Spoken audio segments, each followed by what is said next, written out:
सभी का सीबीसी आवाज पर आप देख रहे हैं खिलाड़ी नंबर 1। मैं हूं हर्षिता सावंत और मैं तीनों जानकारों के बीच का जो मुकाबला क्या रंग ला रहा है उस पर नजरें रहेगी।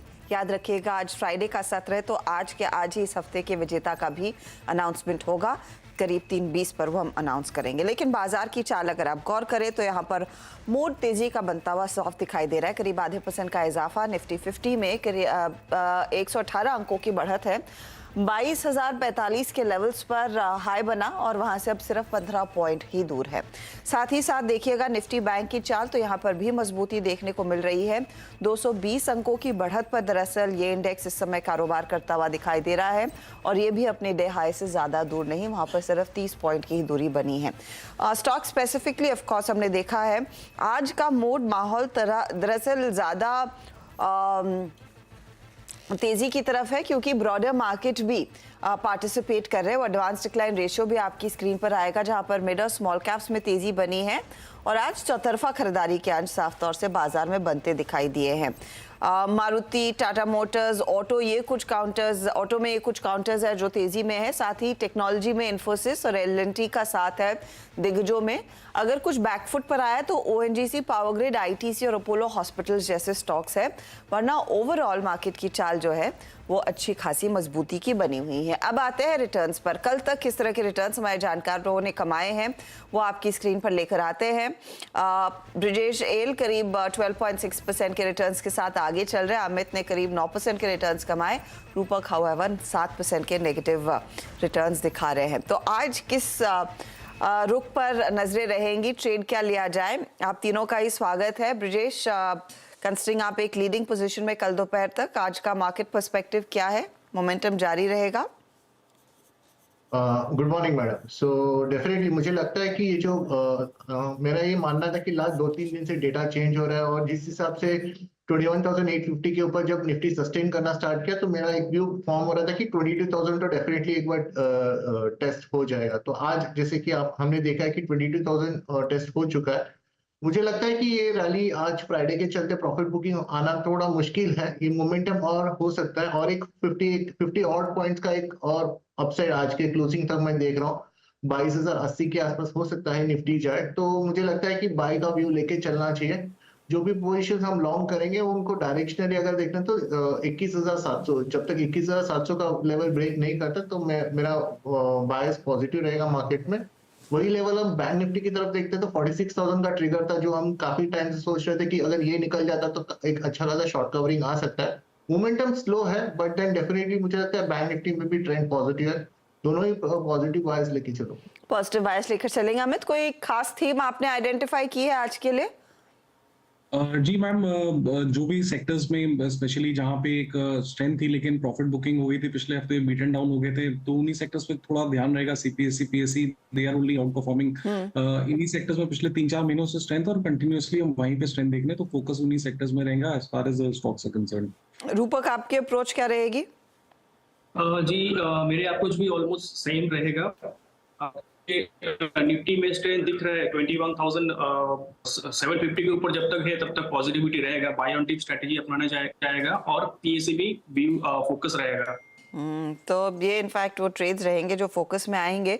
चलिए अब ट्रेड्स लेना शुरू करते हैं और रूपक को तगड़ा कमबैक दिखाना पड़ेगा। लेकिन टॉप कॉल्स क्या है कल तक के वो आपकी स्क्रीन पर पहले आ जाएंगे जो हमारे जानकारों ने दरअसल कल आइडेंटिफाई किए थे। एक तो फेडरल बैंक जिसमें करीब 2% के रिटर्न्स ब्रिजेश के बने और नेवली लिग्नाइट यानी कि एनएलसी में 2% के रिटर्न्स अमित के भी बने हैं। रूपक, बताइए, कंसिडरिंग दिस ये हफ्ता आपके लिए थोड़ा सा टफ रहा है, आज का ताजा ट्रेड क्या रहेगा?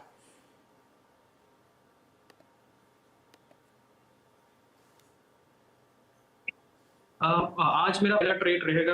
प्रीवियस जो हाई था उस हाई के ऊपर कॉन्फिडेंटली ट्रेड कर रहे हैं। मेरे ख्याल से कैस्ट्रॉल में जो अपसाइड है ये बरकरार रहेगा और अपसाइड में 260 तक जा सकता है और नीचे एक स्टॉप लॉस मेंटेन करना होगा 203 पे।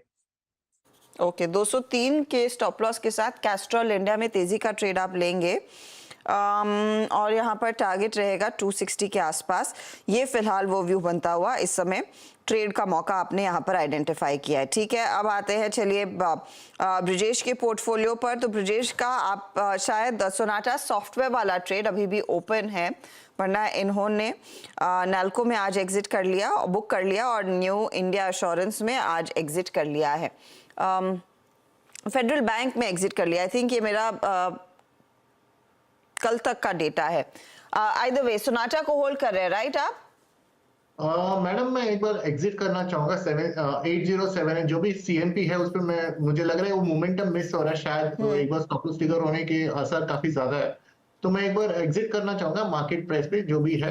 और उसकी जगह पे मैं इप्का लैब में मैं बाय लेना चाहता हूँ और 1212 के करीब ट्रेड कर रहा है। 1200 का वो एफएनओ का एक स्टॉक है जहाँ पे मैंने देखा है कि आज कॉल राइटिंग जो पोजिशन थे वो कटे हैं 1200 के लेवल्स पे, एक शॉर्ट कवरिंग आ रही है और नया फ्रेश बिल्डअप भी देखने को मिला। तो मुझे लगता है इप्का लैब में एक ट्रेड सेटअप बनेगा। इसका जो स्टॉप लॉस है वो 1198 का रहेगा, 1198, और जो टारगेट है 1245। 1245 का आप कह रहे हैं टारगेट रहेगा और 1198 का स्टॉप लॉस। स्टॉक करीब 1213 के आसपास इस समय कर रहा है कारोबार। इप्का लैब्स में एक तेजी का ट्रेड इस समय ब्रिजेश ने पकड़ा है।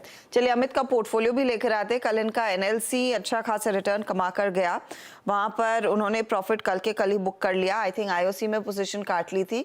टाटा स्टील को आज सुबह में बुक किया है। अमित आज का फ्रेश ट्रेड?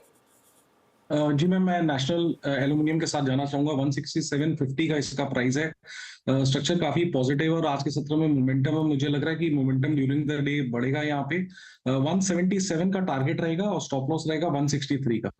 177 का टारगेट, 163 का स्टॉप लॉस। ये बाय साइड का ट्रेड नाल्को बन रहा है। ठीक है, तो आप लोग एक एक और ट्रेड देखिए क्योंकि आप सभी के पास मौका रहेगा एक और ट्रेड जोड़ने का। बताइएगा कुछ पसंद आ रहा है या नहीं, वरना दोपहर का टाइम तो है ही। तब तक थर्ड क्वार्टर में ज्योति सीएनसी के नंबर्स कैसे रहे वो आपके सामने पेश करते हैं और मैनेजमेंट से होंगे हम रूबरू। अब दरअसल कंपनी की जो आय है उसमें 58% तक की वृद्धि देखने को मिली। आय लगभग 2 गुना बढ़ा है। ये करीब 48 करोड़ पर आया। मार्जिन्स अगर आप ध्यान दें 25% से ज़्यादा के मार्जिन्स कंपनी एंजॉय करने में कामयाब रही है।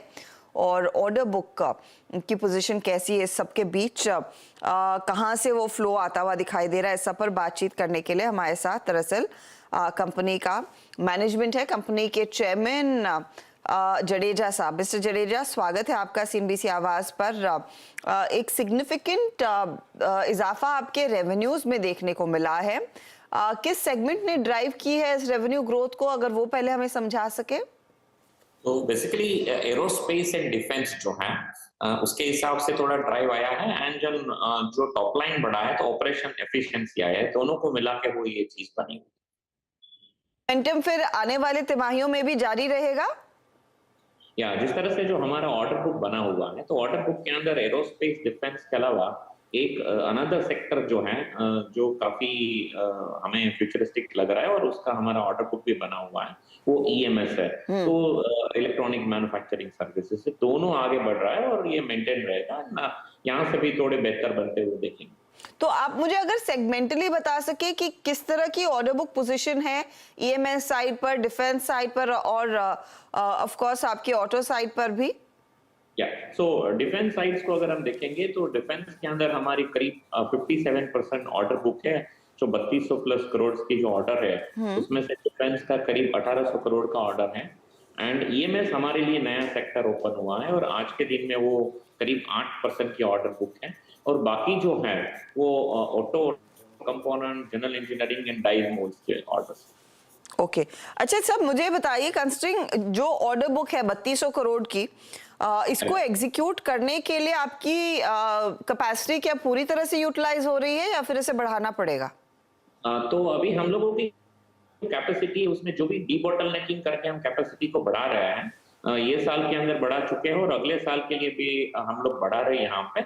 और एक और जो ईएमएस सेक्टर जिस तरह से उभर के आ रहा है और हमारे पास अभी काफी स्ट्रॉन्ग उनकी डिमांड आई है, तो हम लोग उनका भी एक एक्सपेंशन प्लान कर रहे हैं जो अगले क्वार्टर तक हम लोग पूरा फाइनल हो जाएंगे तो आपको बताएंगे।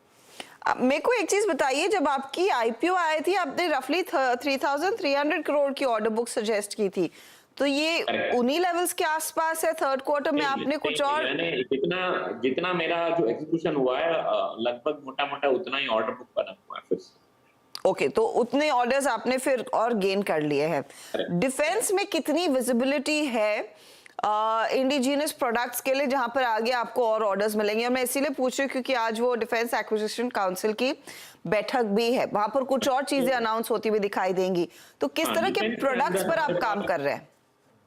तो डिफेंस के अंदर हमारे पास काफी पाइपलाइन बनी हुई है। जितने भी ऑर्डिनेंस फैक्ट्रीज है यहाँ पे और जितने भी ये नए अनाउंसमेंट हो रहे हैं हेलीकॉप्टर्स बनाने के लिए, एयरक्राफ्ट बनाने के लिए, सारे हमारे कस्टमर है। इवन जो जी जो है इंजन बनाने के लिए जो इंडिया में आया है, so that also is one of the our customer base पे है। तो हम लोग काफी आगे स्ट्रॉन्ग पोजीशंस देख रहे हैं वहां पे।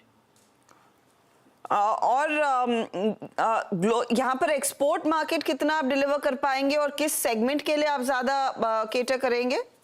तो मेनली एक्सपोर्ट्स के अंदर ये जो अभी हमारी ऑर्डर बुक बनी हुई है वो एरोस्पेस एंड डिफेंस दोनों सेक्टर की कंबाइन है। और let's say up to last year हम लोगों की एक्सपोर्ट्स करीब 15% थी और ये लास्ट क्वार्टर की हमारी करीब 40% के करीब पहुंची है और अगले साल में वो 40% तक मेंटेन रहेगा। ओके, यानी कि कोर बिजनेस में जो ग्रोथ आएगी वो डोमेस्टिक ऑर्डर्स के बल पर ही आएगी, domestic and as well as exports दोनों। ओके, मुझे अगर एक अंदाजा दे सके सर, आपके मार्जिन्स में भी हमने देखा एक पिकअप नजर आया है। क्या विजिबिलिटी है इन लेवल्स को मेंटेन करने की या फिर इससे और बेहतर मार्जिन्स डिलीवर करने की? तो we crossing the finger on like that and we are looking much better. यहाँ से और अच्छा हम लोग प्रदर्शन करने की कोशिश में हैं। तो रफली आपके 25% के आसपास के मार्जिन्स थे, you will be able to better that? Yes, हमें लग रहा है उससे थोड़े बेटर होंगे। ओके, तो और बेहतर मार्जिन्स की उम्मीद। बहुत बहुत शुक्रिया हमारे लिए समय निकालने के लिए and good luck to you mister Jadeja. Commentary strong है। स्टॉक हालांकि आज थोड़ा सा मुनाफा वसूली का शिकार हुआ है, करीब 2-2.25% नीचे, लेकिन डिफेंस साइड पर एरोस्पेस में कई सारे ऑर्डर्स और आसानी से उन्होंने कहा है कि यहाँ से ऑर्डर बुक पोजीशन और मजबूत होती हुई दिखाई देगी। एक और विंडो खुल रही है ईएमएस कारोबार की, वहां पर भी कुछ ऑर्डर्स इनके हाथ लगेंगे। चलिए, वक्त हो रहा है एक छोटे से ब्रेक के लिए, लेकिन एमएनएम की तरफ से बयान आ रहा है कि यूनिफाइड सेल्स और इलेक्ट्रिक उपकरणों के सप्लाई के लिए इन्होंने दरअसल फोक्सवैगन के साथ एक करार किया है, एक सप्लाई एग्रीमेंट किया है। स्टॉक वैसे भी नंबर्स के बाद कुछ तेजी में है, 2.5% के गेंस वहां पर बने हुए हैं। लेंगे एक ब्रेक के बाद देखते हैं हमारे जानकार अपने पोर्टफोलियो को और मजबूत करने के लिए क्या ट्रेड जोड़ते हैं। आप बने रहिए CNBC आवाज के साथ।